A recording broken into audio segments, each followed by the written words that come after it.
نحمد ونصلي على رسول الكريم اما بعد فاعوذ بالله من الشیطان الرجیم بسم اللہ الرحمن الرحیم السلام علیکم ورحمۃ اللہ وبرکاتہ۔ اللہ رب العزت آپ تمام افراد کو بہت اچھا رکھے، خیر سے رکھے، عافیت سے رکھے، بہت اچھا رکھے، ہر شر سے محفوظ رکھے، آمین ثم آمین۔ میں کیوں دعائیں دیتا ہوں پتہ ہے؟ اس لیے کہ آپ لوگ بھی دعائیں دیتے ہو، آپ لوگ بھی محبت کرتے ہو، پیار کرتے ہو، تو اس لیے میرے بھی دل سے دعائیں نکلتی، میرے بھی دل چاہتا ہے کہ آپ سب اچھے رہو، خوش رہو، ہے نا؟ خوش رہو گے تو اچھی بات ہو جائے گی نا۔ اللہ آپ سب کو عافیت سے رکھے، ہر شر سے محفوظ رکھے، آمین ثم آمین۔ میں نے آج ایک بات بتانی ہے۔ میں نے بہت ساری چیزوں کی کوشش کی کہ آپ کو فائدے بتاؤں، لیکن آج میں نے حالات کو مد نظر رکھتے ہوئے فیصلہ کیا کہ کچھ تھوڑے سے نقصانات کے بارے میں بھی آگاہ کر دوں، ٹھیک ہے؟ تو نقصانات کے لیے میرے پاس ایک تھنگ ہے مرچ، ٹھیک ہے نا؟ تو پہلے تو ان کے مزاجوں کو سمجھ لیں کہ جو کالی مرچ ہے نا، کالی مرچ یہ ہوتی اعصابی، نیورولوجیکل، اس کا ایفیکٹ جو ہوتا ہے وہ نیورولوجی یونٹ کو بوسٹ کرنے سے، ایکٹ کرنے سے ہوتا ہے۔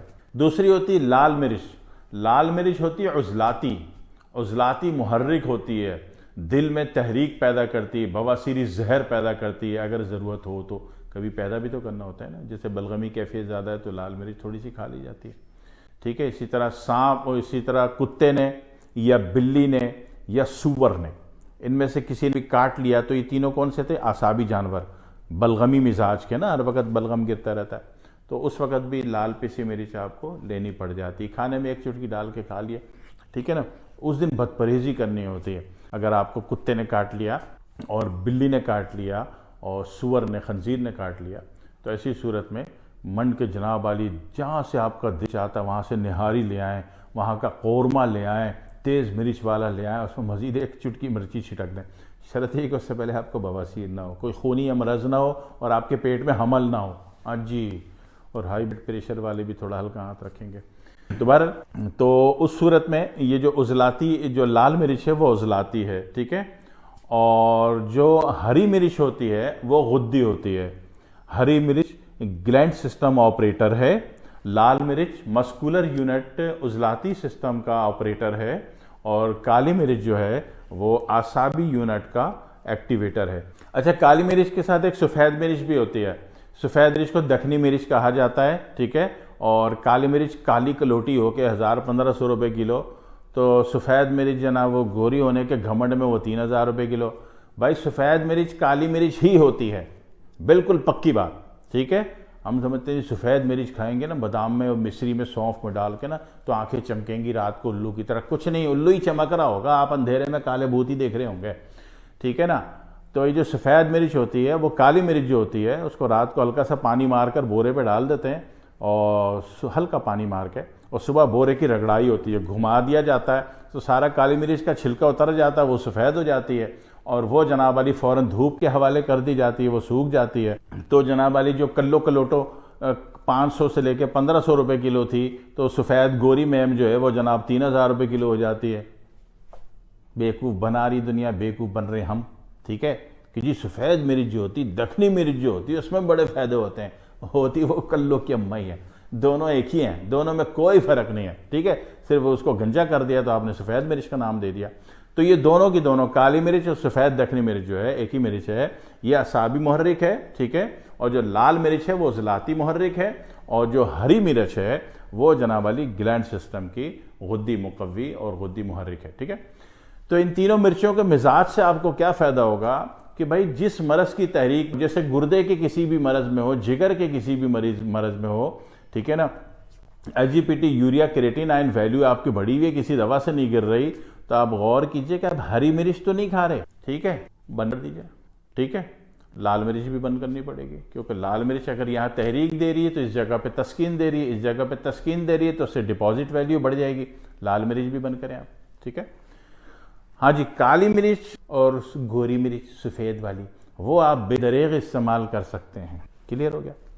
اسی طرح عضلاتی تحریک بڑھی ہوئی ہے، دل کی دھڑکن بہت تیز ہے، خوف بہت ہے، گھبراہٹ بہت ہے، تو جناب علی خون کا کوئی جاری ہونا ہے، ناک سے خون ہے، کان سے خون ہے، جناب علی بالوں سے خون آ رہا ہے، خواہ مخواہ کے مسام سے خون آ رہا ہے، اکثر مسام سے ایسا خون پھوٹتا ہے کہ کہ لوگ کہتے ہیں جناب جادو ہے، ہاتھ پھیرے تو کوئی زخم نہیں ہے، پھر دیکھا تو خون ہے، ہاتھ پھیرے تو کچھ نہیں، پسینے کی جگہ خون جاری ہو رہا ہوتا ہے، تو اس کو بہت بڑا ایشو بنا دیا جاتا ہے۔ کچھ نہیں، آپ صرف لال مرچ بند کریں، ٹھیک ہے، بہت بھیانک کام کرنا ہے تو انڈا فرائی کر کے اس میں ہری مرچ چھڑک کے کھا جائیں، کہیں سے بھی بیکار کا خون آتا بند ہو جائے گا، ٹھیک ہے۔ تو اس طریقے سے جناب علی یعنی کہ کوئی بواسیری خون ہے، خون کا اجرا کہیں سے بھی ہو رہا ہے تو بواسیری مرض کہلاتا ہے، ٹھیک ہے نا۔ بواسیری انف بھی ہوتی ہے، ناک سے بھی خون آتا ہے، مسوڑوں سے بھی خون مسلسل آتا ہے اکثر لوگوں کے، ٹھیک ہے۔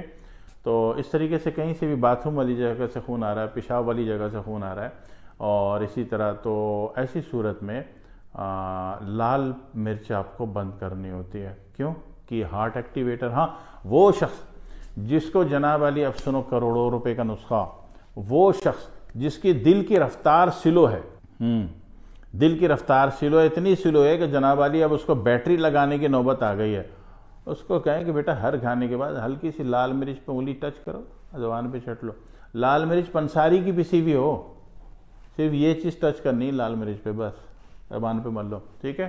ایک دن میں 3 دفعہ 4 دفعہ کرا دو، صحیح ہے، اس سے زیادہ نہیں دینا، پھر وہ کہیں ایسا نہ ہو کہ بی پی تنگ کر جائے اس کو یا بواسیری خون ایکٹیو ہو جائے۔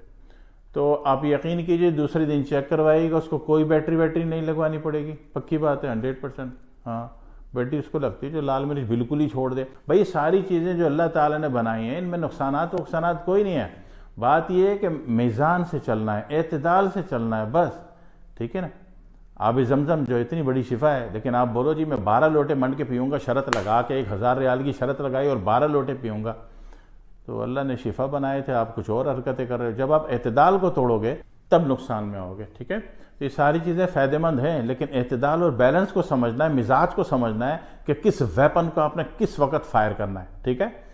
تو کالی مرچ کا پتہ چل گیا، سفید مرچ کا کہ یہ اعصابی محرک ہے، اور ہری مرچ جو ہے، لال مرچ جو ہے وہ عضلاتی محرک ہے، خون میں تحریک پیدا کرے گی، ٹھیک ہے۔ آر بی سی ویلیو گری ہوئی ہے، آر بی سی بڑھا دے گی، ٹھیک ہے۔ بلغمی کیفیت بڑھی ہوئی ہے، اس کو گرا دے گی، بلغمی کیفیت کو، یعنی کہ ایچ بی بڑھا ہوا ہے، ہیموگلوبن خون کا پانی، اور ڈبلیو بی سی خون کا دودھ، ٹھیک ہے۔ اگر یہ بڑھے ہوئے ہیں یہ دونوں بلغم میں آ جائیں گے اور آتش کی زہر میں آ جائیں گے۔ اگر یہ بڑھے ہوئے ہیں تو جناب علی چونکہ یہ عضلاتی ہے تو اس وقت بھی یہ ہلکا سا ٹچ دے زبان پہ لگا سکتے ہیں، تو اس سے بھی فائدہ ہوگا۔ بیٹری لگنے والی ہے تو نہیں لگے گی، اس سے میں بھی فائدہ ہوگا، ٹھیک ہے۔ اور ہری مرچ جو ہے صرف اس وقت روکیں گے جب گردوں میں کوئی مسئلہ ہو، لیکن جب گردوں میں مسئلہ ہوگا تو ہری مرچ روکیں گے تو پھر لال مرچ بھی روکیں گے، ٹھیک ہے۔ اور کالی مرچ یا سفید مرچ جو ہے نا وہ بڑھا دیں گے، صحیح۔ تو وہ اس وقت ہے جناب علی اس کو روکتی، مگر ہری مرچ چونکہ مقوی ہے، ٹچ کرنے کے اعتبار سے محرک ہے اور کام کرتی ہے تو مقوی 4 نمبر میں چلے جاتی، چونکہ 4 نمبر ہے، غدی عضلاتی ہے، لہٰذا اس کو بھی بند کریں گے گردوں کے کسی بھی مرض میں، ٹھیک ہے۔ اور پیشاب کی کوئی بھی تکلیف میں، یوریا میں، یورک ایسڈ میں، کریٹینائن میں، ایس جی پی ٹی کے ایکسس ہونے میں ہری مرچ بھی بند ہوگی، لال بھی بند ہوگی، صحیح ہے۔ یہ تینوں کا مزاج پتہ چل گیا، اب انشاءاللہ آپ نقصان میں نہیں رہیں گے، سوچ سمجھ کے چلیے گا۔ دعا میں یاد رکھیے گا۔ والسلام علیکم ورحمۃ اللہ وبرکاتہ۔